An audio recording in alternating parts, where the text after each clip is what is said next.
The group presentation. The group presentation is focused on DSM diagnoses related to sexuality and gender. This is a group presentation, and so towards the beginning of the semester, you will be put into small groups.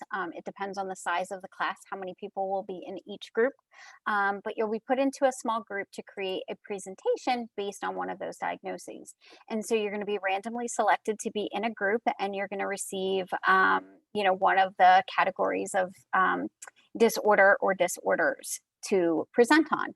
And so it's going to be randomized. But again, if you feel like there are people that you really struggle with and don't want to be partnered with or have some issues with, please let me know so that I don't partner you with them. Or if there's a disorder that you feel like, I'm going to be really highly triggered if I receive that as my group project. Please let me know ahead of time and we can work around that. So for this project, you're going to be creating a presentation that is about 25 to 30 minutes long on that diagnosis. It should be a creative presentation done in PowerPoint, Prezi, Genially, or some similar format. And so it should run on its own and have voiceover. And so there's a number of different ways you can do it. Sometimes PowerPoint presentations become very large and it's hard to upload them to Canvas with the voiceover, but it has worked. And so you might be able to do that. You can always create a PowerPoint or a Prezi and record yourself on Zoom and then, upload that to YouTube and then give me the YouTube link for the presentation. And then Genially is a format that or a program that you can get for free, or you can pay for, kind of like better options. But I certainly wouldn't want you to pay for anything. But if you want to do the free option of that, that is a program that, has slides and does kind of the voiceover and things like that. And so it can be any of these formats. I want you to be creative.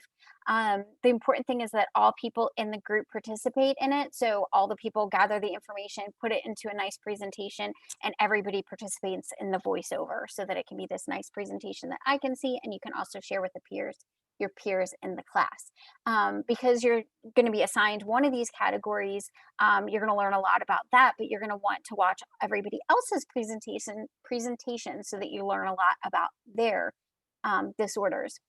These are disorders that will come up in the counseling setting.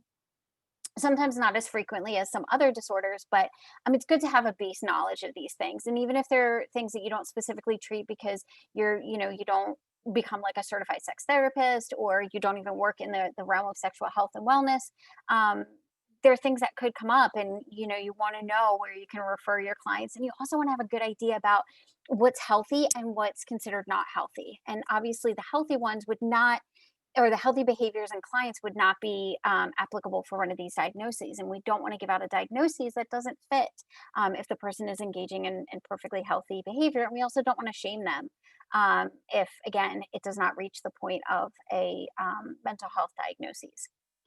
In addition to the presentation, you're going to create some kind of handout. So it can be like a back and forth page flyer. It can be like a brochure, whatever kind of format you want, some kind of blog post, something like that, that talks about the disorder or disorders that you have and gives information. So like to the general public, like, hey, if you think you have this disorder, look for these signs, what's healthy, what's not healthy, what are some resources that you can look into, something like that, that you can hand out to your peers. And then all of you can kind of walk away with that information to kind of keep in your toolbox as you move into clinical work.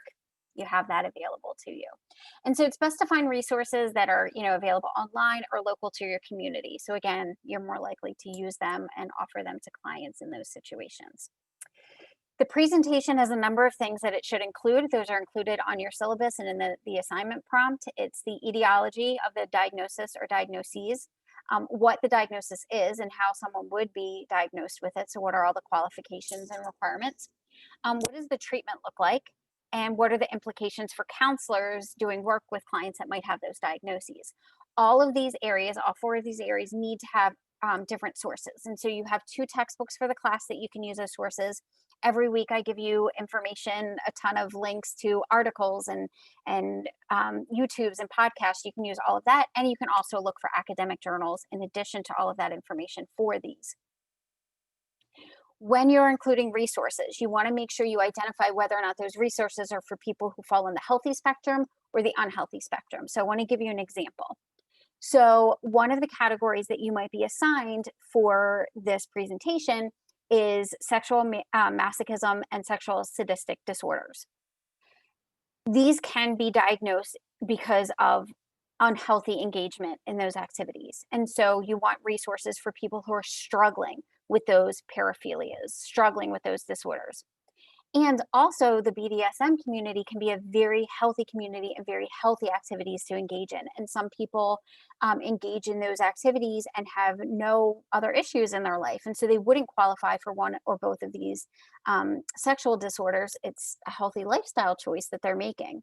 And so you might want to include reference or recommendations and resources for people who want to learn more about this community and engage more in that community from a healthy standpoint. And so with all of these, well, most of them, there is an unhealthy and a healthy range. And one of the important parts of this assignment is being able to identify what is healthy and what is not healthy. So again, we're not telling clients, oh, getting involved in the BDSM community, that is bad, that is wrong, that is so unhealthy, you can get classified as this disorder. When in reality, they may be doing it in very healthy ways. And so very, very important distinction to make as you're doing these presentations. Um, Only one member from the group needs to submit the assignment. So on Canvas, it is listed as a group assignment. So if one member of the group submits it, then it submits for all members of that group, and you will all get the same grade out of it. There is a rubric that goes along with the assignment so that you know that you've hit all of the topics, and make sure that your presentation is complete so you can earn all of the points. Um, this assignment is out of 200 points. The first area is content, so make sure all of the content information is there for 80 points. Include at least 8 sources of information, which is your references related to those different areas. That's 20 points. 20 points is the division of labor so that it shows that all members participated in the presentation and had an active part in it. 20 points is for the resources that you offer. So again, those healthy and unhealthy sources of information for people, which again can be like organizations, clubs, groups, books, podcasts, other resources that people can find on this topic. 30 points is given for creativity so that your presentation flows well, it looks good, it's something that interests people as well as the handout. And then 30 points is timeliness. So are you paying a decent amount of attention to each topic? Are you rushing through things? Making sure that the presentation is within that 30-minute window, but doesn't fall below 25 minutes, all of that. So that kind of finishes out the rubric for those 200 points. After these are submitted, I will put them all up on Canvas for everyone to see so that you can all participate and engage in them. And that's pretty much it for this assignment. I know that it's a big one. It's a little bit different this semester. In past semesters, we focused solely on the paraphilias. This semester, I wanted to include other DSM diagnoses because I feel like they get pretty highly ignored.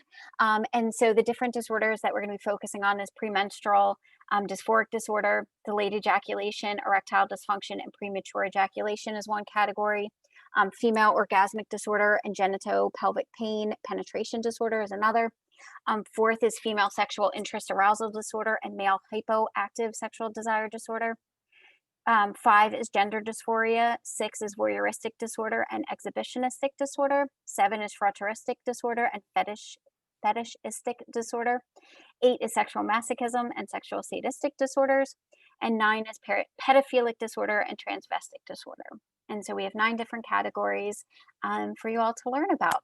And so again, any questions, let me know. And, hopefully by the time you're watching this, the groups are already listed. If not, they will be coming soon so that you can start planning this presentation out as soon as you're ready. Thanks.